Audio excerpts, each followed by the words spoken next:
बिहार की चुनावी बेसात पर इन दिनों गजब का खेल चल रहा है। चुनावी तारीखों के ऐलान से पहले ही राजनीतिक दलों ने अपने अपने दाव चलने शुरू कर दिया है। हर राजनीतिक दल चुनावों को लेकर हाई अलर्ट पर है, कभी नीतीश तो कभी तेजस्वी। बिहार में इन दोनों ही नेताओं के नाम पर जमकर सियासत होती है। लेकिन क्या आप जानते हैं कि कभी बिहार में बाहुबली भी सत्ता की दिशा तय किया करते थे। बिहार की सियासत में बाहुबलियों का दबदबा कई सालों तक कायम रहा, लेकिन अब धीरे धीरे बिहार की राजनीति में बाहुबल कमजोर होता दिख रहा है। अब आपके मन में भी सवाल आ रहा होगा कि आखिर हम किन बाहुबलियों की बात कर रहे हैं और आगामी बिहार चुनाव में ये बाहुबली अपनी विरासत बचा पाएंगे या नहीं। आइए इस वीडियो में इन सभी सवालों के जवाब ढूंढने की कोशिश करते हैं। दरअसल बिहार में कुछ महीनों बाद विधानसभा के चुनाव होने हैं। ऐसे में सभी राजनीतिक दलों ने अपनी अपनी चुनावी तैयारियां शुरू कर दी हैं। ऐसे में बिहार की राजनीति में अब बड़ा बदलाव देखा जा रहा है। पहले एक दौर था जब प्रदेश की सत्ता पर बाहुबलियों का बोलबाला हुआ करता था। आनंद मोहन, अनंत सिंह, सूरजभान, शहाबुद्दीन जैसे नाम एक समय बिहार की राजनीति के केंद्र में थे। इनकी मंजूरी के बिना किसी थानेदार का तबादला तक नहीं होता था। लेकिन बीते कुछ साल से तस्वीर धीरे धीरे बदलने लगी है। बाहुबलियों पर कानून का शिकंजा कसने लगा और इन प्रभावशाली नेताओं के खिलाफ कार्रवाई तेज हुई है। सभी के मन में सवाल है कि क्या ये बाहुबली अपनी राजनीतिक विरासत बचा पाएंगे। आइए बताते हैं। बिहार के बाहुबली बचा पाएंगे राजनीतिक साख। कुछ दशक पहले शिवहर से लेकर सीवान और मोकामा से मुंगेर तक सत्ता का असली चेहरा कुछ बाहुबली नेताओं के इर्द गिर्द ही घूमता था।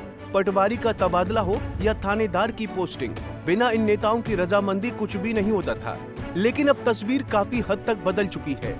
कभी तिरहुत की राजनीति की धुरी माने जाने वाले आनंद मोहन आज खुद अपने बेटे के लिए टिकट की जुगत में हैं। एक समय राजपूत समुदाय की ठोस पकड़ और राजनीतिक रसूख के दम पर उनका दबदबा कायम था, लेकिन उम्र कैद की सजा ने उनके राजनीतिक सफर पर विराम लगा दिया। मोकामा के नाम से जुड़े छोटे सरकार यानी अनंत सिंह भी बिहार की सियासत में इन दिनों गुम हैं। जब से कोर्ट ने उन्हें सजा सुनाई है, तभी से उन्होंने सत्ता की कमान अपनी पत्नी नीलम देवी को सौंप दी है। सिवान के कभी सर्वशक्तिमान माने जाने वाले मोहम्मद शहाबुद्दीन अब इस दुनिया में नहीं है।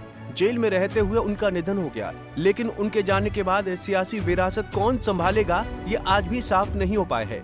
मोकामा और मुंगेर बेल्ट के पुराने खिलाड़ी रहे सूरजभान सिंह भी अब सियासी हाशिए पर हैं। हत्या के मामले में सजा के चलते खुद चुनाव नहीं लड़ सकते। ऐसे में इन बाहुबलियों की ताकत घटी जरूर है।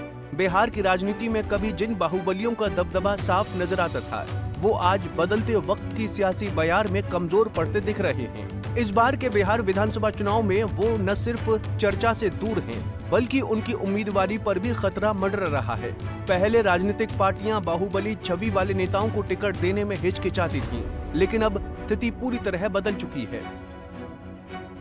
अगर देखा जाए तो नीतीश कुमार के नेतृत्व में जब से कानून व्यवस्था को सख्ती से लागू किया गया है, तभी से बाहुबल की राजनीति को बड़ा झटका लगा है। बदलते दौर में न सिर्फ प्रदेश बल्कि देश की राजनीति भी काफी हद तक बदल ली है।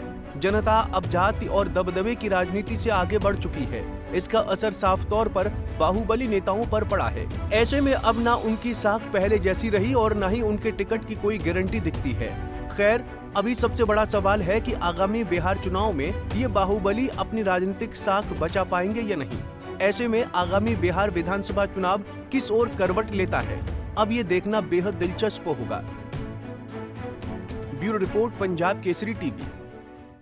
हमसे जुड़े रहने के लिए हमारे YouTube चैनल को सब्सक्राइब करें और नई वीडियो की नोटिफिकेशन के लिए बेल आइकॉन को दबाएं।